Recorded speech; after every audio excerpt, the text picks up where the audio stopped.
चरक संहिता के अध्ययन हेतु आप सबका स्वागत है। मेरा नाम डॉक्टर मंजूषा खुराना है और मैं करनाल संजीवनी हेल्थ केयर में आयुर्वेद के क्षेत्र में कार्यरत हूँ।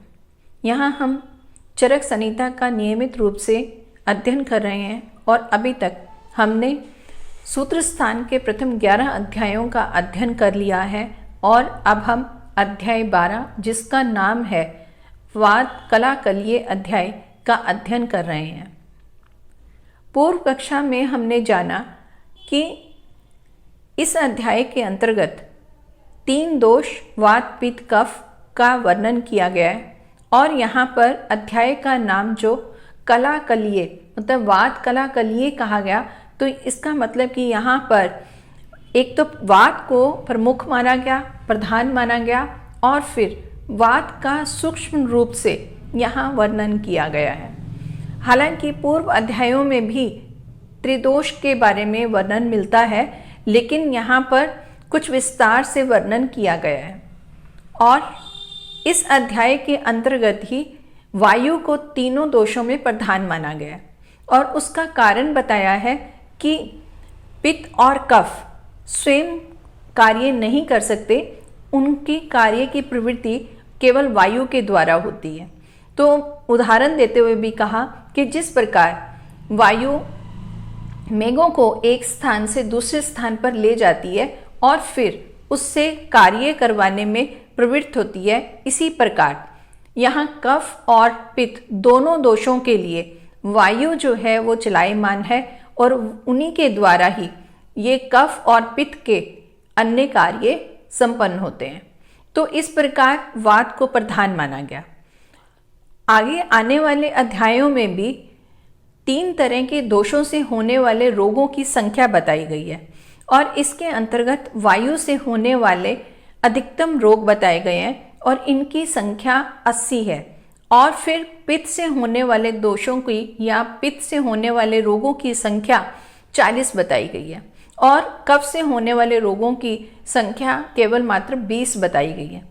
तो इस तरह से रोगों की संख्या भी अधिक होने से वायु जो है वो प्रधान मानी गई है। अब यहाँ वायु के विषय में कई प्रश्न उत्तर किए गए और फिर निर्णय किया गया कि वायु जब प्राकृतिक तौर पर रहती है तो उससे व्यक्ति स्वस्थ रहता है और अप्राकृतिक रूप में रहने से ही मतलब जब वायु विकृत हो जाती है तो रोगों की उत्पत्ति होती है।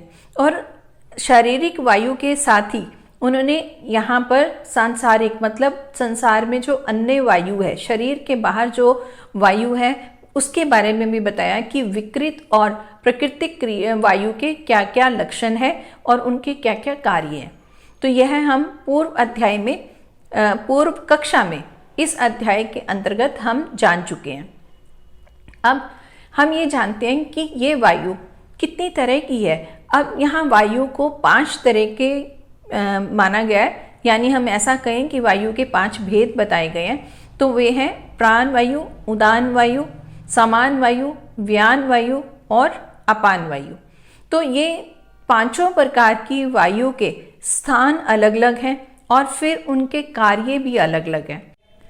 प्राण वायु के बारे में कहा गया कि यह हृदय, उर प्रदेश, मुख, नासिका, मूर्धा, जीवा, कंठ के अंदर रहती है और फिर इन अवयवों से अनेक कार्य करवाती है। और साथ ही बताया कि प्राण वायु मन को नियंत्रित करती है और मन को ही कार्य करने के लिए प्रेरित करती है और फिर सुख और दुख या उत्साह आदि इन क्रियाओं की भी जो प्रेरणा दे रही है वो भी वायु ही है। तो यहाँ पर वायु का संबंध सीधा मन के साथ बताया गया है और फिर इसके साथ ही अन्य कार्य बताते हुए कहा कि यह संपूर्ण इंद्रियों को अपने अपने कार्यों में लगाती है और फिर इंद्रियों से जो अर्थों का ज्ञान प्राप्त होता है वह भी एक स्थान से दूसरे स्थान तक ले जाने का कार्य भी इसी प्राण वायु का ही है। और फिर साथ में ये भी कहा गया कि ये प्राण वायु जो है यही शब्द और स्पर्श की प्रकृति का कारण भी बनती है। और साथ में ये फिर कहा गया कि जो वायु है ये तंत्र और यंत्र को धारण करने वाली है। यहाँ तंत्र जो है वो शरीर के लिए प्रयोग किया गया है और यंत्र जो है वो शरीर के अवयवों के लिए प्रयोग किया गया है। यानी शरीर और उसके अवयवों का नियंत्रण जो है वो प्राण वायु के अंतर्गत आता है और फिर प्राण वायु इनको धारण कर इनसे अलग अलग कार्य करवाने का कार्य करती है। और वायु के स्थान को ऐसा माना जाता है कि नाभि से नीचे का जो शरीर का भाग है ये वायु का स्थान कहा गया है। शारंगधर ऐसा कहते हैं और साथ में अलग अलग कुछ और मत भी हैं, लेकिन अधिकतर यही माना गया कि नाभि से नीचे का जो शरीर का भाग है वह वायु का स्थान है। अब वायु भी अलग अलग तरह से अलग अलग कार्य कर रही है, तो ये अभी हमने प्राण वायु का जाना। उसके पश्चात उदान वायु। उदान वायु का कार्य वाणी की प्रवृत्ति है, मतलब कि वाणी उदान वायु के कारण प्रवृत्त होती है। और फिर उसके बाद आता है समान वायु। समान वायु अग्नि को प्रदीप्त करती है। और फिर उसके बाद वयान वायु। वयान वायु जो है वो धातुओं को नियंत्रित करती है और धातुओं की अलग अलग कार्यों को व्यान वायु जो है वो नियंत्रण करती है। और इसके अलावा व्यान वायु के कार्यों में बताया गया कि यह संपूर्ण धातुओं का व्यू करने वाली है और शरीर का संधान करने वाली है और शारीरिक छोटी और बड़ी सभी चेष्टाओं का प्रवर्तक है। और पांचवी वायु अपान वायु मानी गई है और यह अपान वायु मल मूत्रों का निष्कासन करने में सहायक होती है। इसके अलावा अभी तक हम इस अध्याय के अंतर्गत हम शारीरिक वायु के प्राकृतिक और विकृत कर्म पढ़ चुके हैं। मतलब कि वायु जब प्राकृतिक तौर पर है तो क्या कार्य करेगी और अगर यह विकृत हो गई तो क्या कार्य करेगी। और इसी तरह से संसारिक वायु मतलब शरीर से बाहर जो वायु है वो अगर प्राकृतिक है तो उसके कार्य क्या हैं और अगर वह विकृत हो जाए तो उसके कार्य क्या हैं, ये हम पूर्व कक्षा में अध्ययन कर चुके हैं। अध्याय के आरंभ में हम ये जान चुके हैं कि यह अध्याय प्रश्न उत्तरों का अध्याय है और यह प्रश्न उत्तर एक सभा के दौरान पूछे गए प्रश्न हैं।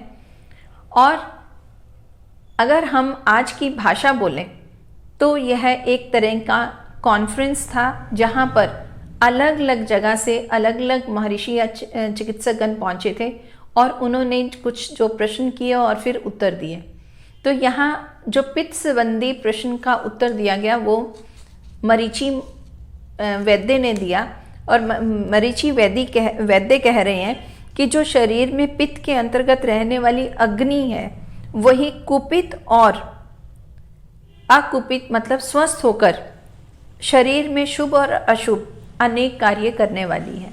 तो कार्य और क्या क्या, जैसे कि अन्न को पचाना या ना पचाना। मतलब अगर वो प्राकृतिक तौर पर वायु है प्राकृतिक पित्त है तो वह अन्न का पाचन करेगा और अगर वह विकृत हो गया तो अन्न का पाचन नहीं हो पाएगा। इसी तरह से हम नेत्रों का देखना या ना देखना, प्राकृतिक पित्त के द्वारा हम नेत्रों द्वारा ज्ञान प्राप्त करेंगे और फिर अगर वो विकृत है तो नेत्रों से ज्ञान नहीं प्राप्त हो पाएगा। यहाँ पर अलग अलग जगह का अलग अलग पित्त बताया गया है। जिस प्रकार वायु के 5 भेद बताए गए, यहाँ आगे पित्त के भी 5 भेद बताए जाएंगे। और ये जो 5 भेद हैं ये हैं साधक पित्त, रंजक पित्त, भ्राजक पित्त, आलोचक पित्त और पाचक पित्त। तो यहाँ जैसे अगर मैं नेत्रों की बात कर रही हूँ तो इसमें आलोचक पित्त की बात हो रही है।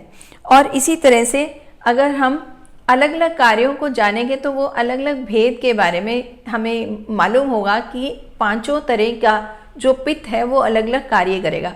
लेकिन ये इनका भी फिर प्राकृतिक और अप्राकृतिक मतलब कि स्वस्थ और अस्वस्थ 2 तरह से कार्य होंगे। जो उनकी प्रवृत्ति साधारण होगी, मतलब कि अगर वो प्राकृतिक तौर पर हैं और वो उनका जो कार्य होगा वो हमारी स्वस्थता की निशानी होगी। लेकिन अगर वो विकृत हैं तो फिर वो कार्य भी उनका ठीक नहीं होगा, रोगों की उत्पत्ति होगी। तो यहीं पर वही सब कहा गया कि प्राकृतिक पित्त और अप्राकृतिक पित्त का क्या क्या कार्य है। लेकिन यहाँ पर जो 5 भेद बताए गए हैं पित्त के, ऐसा उनको अलग अलग नहीं बताया गया है। तो बस इतना ही बताया गया कि ये इस तरह से पित्त जो है वो कार्य करता है। और इसके साथ उन्होंने ये भी बोला कि जो ये इच्छा द्वेष आदि है, ये सब भी कार्य पित्त के ही हैं। तो अगर हम पित्त को देखें तो पित्त हम ऐसा कह सकते हैं कि जो बुद्धिमान व्यक्ति हैं वह उनमें पित्त दोष जो है वो अधिक मात्रा में रहता है, क्योंकि जो वातज प्रकृति के व्यक्ति रहते हैं वो चंचल रहते हैं, और जो कफज हैं वो उनका भी जो ब्रेन शार्प इतना नहीं रहता है। तो इस तरह से जो पित्त रोगी हैं जो जिनमें पित्त की अधिकता होती है वो बुद्धिमान व्यक्ति ज़्यादा माने जाते हैं। और इसके अलावा यहाँ पर जो वात पित्त कफ 3 का हमें वर्णन मिला है, तो ये तीनों चीज़ें जो हैं ये हमारी प्रकृति के साथ अगर इसका कंपैरिजन किया जाए तो यहाँ जो पित्त है ये सूर्य को, अग्नि को दर्शाता है, और जो कफ है वो सोम को दर्शाता है, और जो वायु है वो वायु अपनी वायु का ही उसके साथ सिमिलैरिटी है। तो ये तीनों चीज़ें जो है जिस तरह से शरीर का धारण कर रही हैं वैसे ही वो बाहर। अब कफ के विषय में बताया जा रहा है कि मरीचि नामक वैद्य के इन वचनों को सुनकर, इन वचनों मतलब कि पित्त के बारे में जो उन्होंने कहा, काप्य नामक वैद्य ने कहा कि कफ के अंतर्गत रहने वाला सोम ही कुपित और अकुपित रहकर शरीर में शुभ कार्य और अशुभ कार्यों को संपादित करता है। तो अब यहाँ पर वैद्य काप्य कफ के बारे में बता रहे हैं, और उन्होंने कहा कि कफ के अंतर्गत रहने वाला सोम शब्द हमेशा चंद्रमा के लिए प्रयोग किया जाता है, और चंद्रमा को ठंडा माना जाता है। जिस तरह से सूरज को गर्म मानते हैं और चंद्रमा को ठंडा मानते हैं, तो यहाँ पर ठंडक का ही भाव लिया गया है।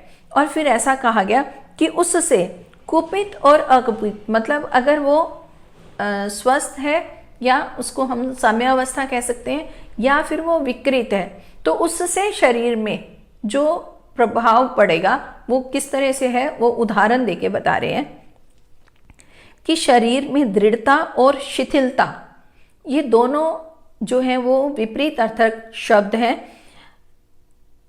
अगर कफ जो है वो प्राकृतिक है तो उससे दृढ़ता आएगी, लेकिन अगर वो विकृत हो गया तो उससे शिथिलता आती है।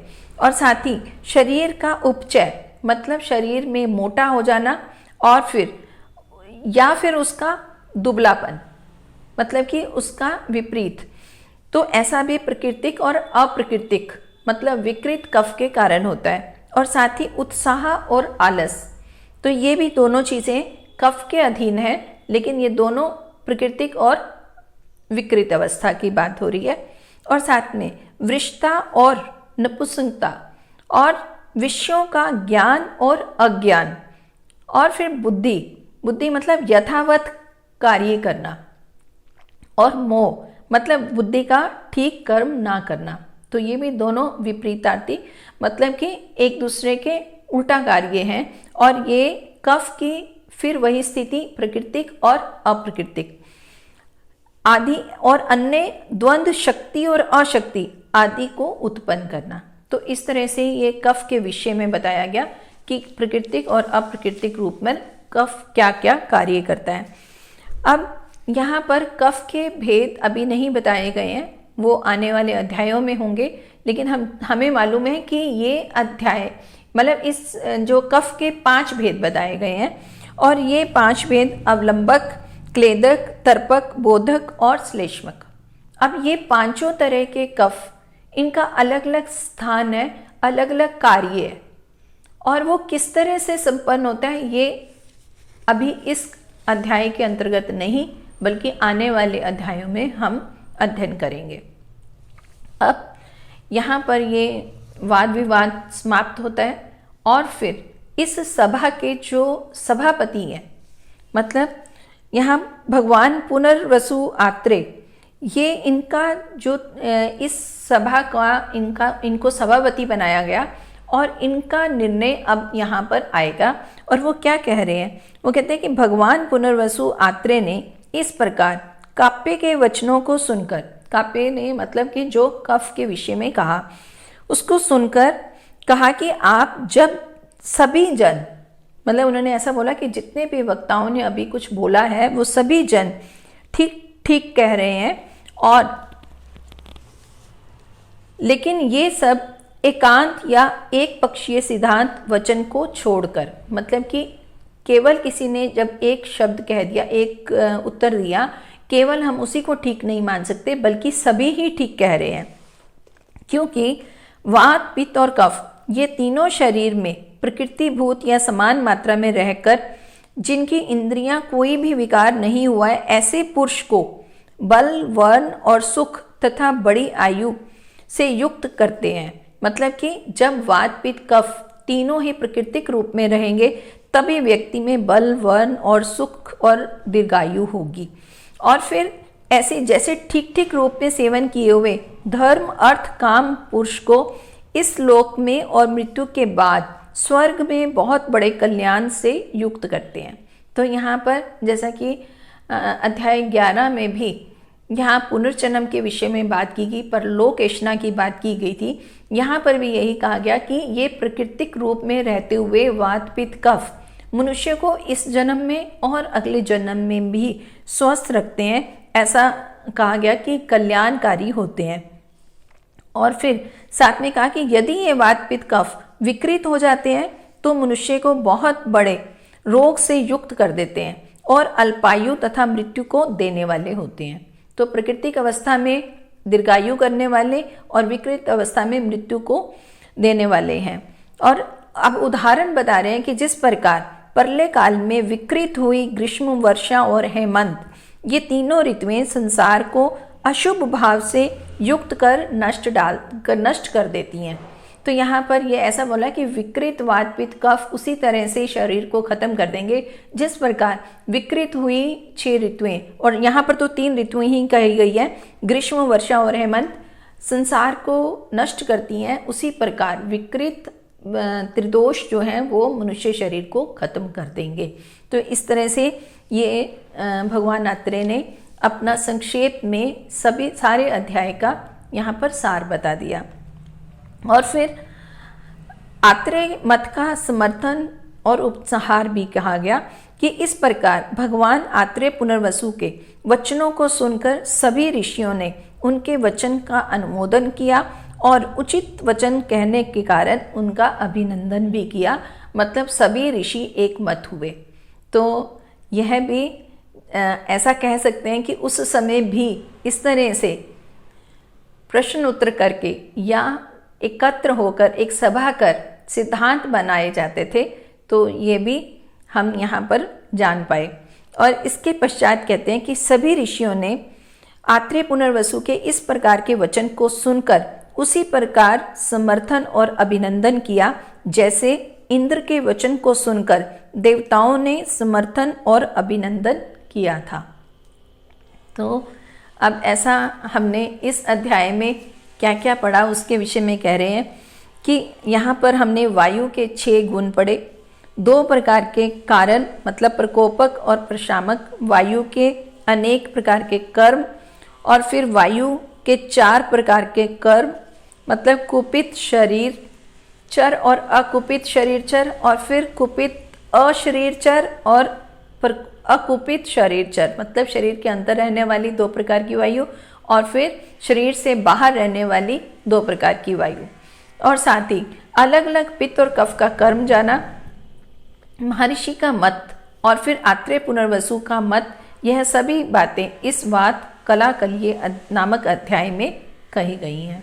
तो इस तरह से इस अध्याय में ये सब वर्णित था। और अभी अगर हम वात के विषय में जानें तो आधुनिक विषय में हम आधुनिक जो भाषा है उसमें हम ऐसा मान सकते हैं कि वायु के जो कर्म है उसको नर्वस सिस्टम के साथ कोरिलेट किया जा सकता है। जिस तरह से सुख दुख, या हम ऐसा कहें कि जो भी प्रवृत्तियां हो जाती हैं, प्रवृत्तियां हो रही हैं हमारे शरीर में, वह सभी सिंपैथेटिक, पैरासिम्पैथेटिक नर्वस सिस्टम के अधीन है। यहाँ पर जैसे मन के साथ वायु का संबंध बताया गया है, वह भी अगर हम उसको आधुनिक विचार से जानें तो वो काफ़ी हद तक नर्वस सिस्टम के साथ फिट बैठता है। लेकिन यहाँ हम पूरी तरह से वायु को नर्वस सिस्टम के साथ नहीं जोड़ सकते, वहाँ पर बहुत सारी भिन्नता भी है। और यह वायु का जो कंसेप्ट है वो हमारे आयुर्वेद में बहुत पुराना है, और वो ये जानकर कितनी प्रसन्नता होती है कि हमारे ऋषि इस बारीकियों को कितनी गहराई से जानते थे, और फिर उन्होंने किस तरह इसका यहाँ हमें समझाया कि ये कार्य किस तरह से होगा। तो इस तरह से यह अध्याय 12 यहाँ पर समाप्त होता है। अब हम प्रश्न उत्तर लेते हैं। पूर्व कक्षा में पूछा गया प्रश्न था कि रोगों के 3 मार्ग कौन से हैं। तो इसका उत्तर है, रोगों के जो 3 मार्ग हैं वो हैं, पहला शाखा, दूसरा मर्म अस्थि संधि, और फिर तीसरा कोष्ठ। तो ये 3 तरह के रोगों के मार्ग हैं। अब हम प्रश्न लेते हैं आज का। अध्याय 12 में कुछ प्रश्न उत्तर किए गए हैं। आरंभ में ही वायु के विषय में कुछ प्रश्न किए गए। वे संख्या में कितने हैं? बहुत ही सरल प्रश्न है कि हमें केवल मात्र उन प्रश्नों की संख्या बतानी है जो वाद के संबंधी पूछे गए हैं। इसी के साथ आप सबका बहुत बहुत धन्यवाद।